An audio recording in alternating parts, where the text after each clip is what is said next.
klasifikasi jenis-jenis seni pertunjukan Melayu. Jenis-jenis seni pertunjukan Melayu. Yang pertama yang akan kita bahas yaitu seni drama, yaitu Randai Kuantan. Randai Kuantan adalah teater rakyat yang berkembang di rantau Kuantan. Kesenian ini memadukan unsur cerita, dialog, nyanyian, musik, dan tarian. Pertunjukan randai disajikan di laman randai yang berada di halaman rumah atau tanah lapang. Pemain randai semuanya harus laki-laki, sedangkan untuk peran wanita dilakonkan oleh laki-laki yang memakai pakaian wanita yang disebut sebagai bujanggadi. Alat musik yang digunakan berupa piul atau biola, 3 gendang, gerincing, serta fluid untuk mengatur gerakan randai. Jumlah pemain berkisar antara 15 sampai 25 orang termasuk pelakon dan musik. Pemimpin kelompok disebut sebagai induk randai dan anak buahnya disebut sebagai anak randai. Randai mempunyai struktur persembahan yang terbagi dalam 5 bagian, yakni perarakan masuk, persembahan atau prolog, lakon, nyanyian dan musik, dan ditutup dengan perarakan keluar. Prolog dalam randai berbentuk tarian dan nyanyian yang berfungsi sebagai pengantar dari jalan cerita. Nah, yang kedua yaitu bangsawan. Cerita-cerita dalam bangsawan sering mengangkat kisah tentang lingkungan istana. Para pemain berlakon di atas panggung yang dilengkapi layar berlapis. Layar-layar yang digunakan dihiasi dengan gambar istana, taman, hutan, dan saujana alam. Hal ini dimaksudkan untuk menggambarkan situasi sebuah kisah terjadi. Misalnya, jika suatu peristiwa terjadi di istana, maka layar ditampilkan berupa gambar istana. Penyajian bangsawan umumnya dilakukan pada malam hari dalam upacara-upacara daur hidup, hari besar agama Islam, dan peringatan kemerdekaan Indonesia. Yang ketiga yaitu ranggung. Pertunjukan ranggung merupakan kemahiran dalam memerankan tokoh atau watak yang dipilih secara gaib oleh pimpinan ranggung. Para pemain terdiri dari mudim atau dukun, pelakon, tukang jaga, serta para pemain musik rebana dan gong. Kemahiran pemain ranggung tidak melalui proses pembelajaran, namun melalui kemahiran mudim. Sebelum ranggung dimainkan, mudim mengasapi pelakon dengan kemenyan sambil membaca mantra.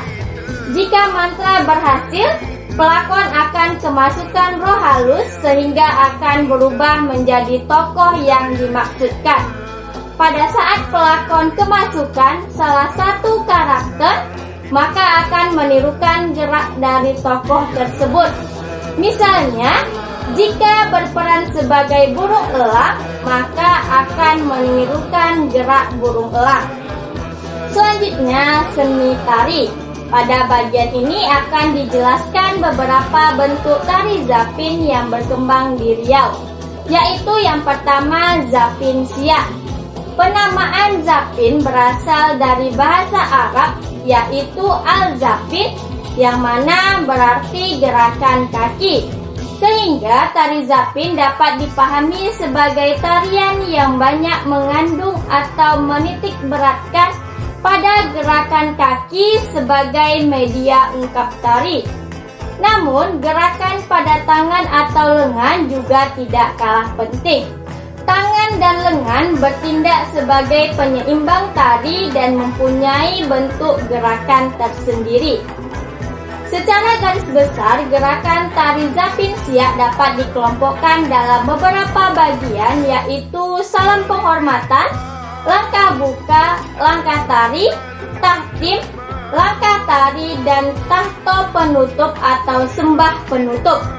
Setiap ragam gerak sebagian besar bersumber dari kebesaran Tuhan atau alam raya dan mengandung makna-makna tersendiri. Misalnya, gerak duduk bersimpuh bertegak lutut memberi makna persiapan untuk menghadapi masa depan. Seni tari yang kedua yaitu Zapin Meskom Bengkalis. Zapin Meskom adalah genre zapin yang berkembang di kampung Meskom Bengkalis. Seperti bentuk tari zapin pada umumnya, zapin Meskom juga dominan pada gerak kaki, sehingga gerak pada tangan dan kepala hanya sebagai penyeimbang dari kelincahan gerak kaki. Ragam gerak yang umum digunakan adalah jalan pantas, tukar kaki atau gelombang pasang, siku keluar, anak ayam patah, belah mumbang, dan pusing sekerat. Saat ini zapin Meskom dikembangkan oleh beberapa sanggar zapin di Riau. Selanjutnya yang ketiga yaitu Zapin Indragiri Hilir. Zapin yang berkembang di Indragiri Hilir dikenal dengan zapin sisit. Zapin sisit mempunyai dasar ragam, tidak hanya dominan pada gerakan kaki, tetapi juga gerakan lengan, tangan, dan bahu. Pada gerakan siku keluang dan gerakan tungkai, lengan lebih diangkat dalam membuat putaran gerakan. Setidaknya terdapat 5 ragam pada zapin sisit, yaitu yang pertama, sisit atau lengan agak diangkat dan gerakan naik turun pada bahu. Yang kedua, sisit yang bermakna gerakan kedua lengan. Yang ketiga, tingkawan, yaitu putaran kedua lengan di sekitar pinggul. Yang ketiga, kuda gipang, seperti gerakan kuda kepang. Dan yang kelima yaitu siku keluang, seperti gerakan mengangkat lengan lebih ke atas. Nah, demikianlah penjelasan mengenai materi kita hari ini. Semoga kamu dapat memahaminya dengan baik. Wassalamualaikum warahmatullahi wabarakatuh.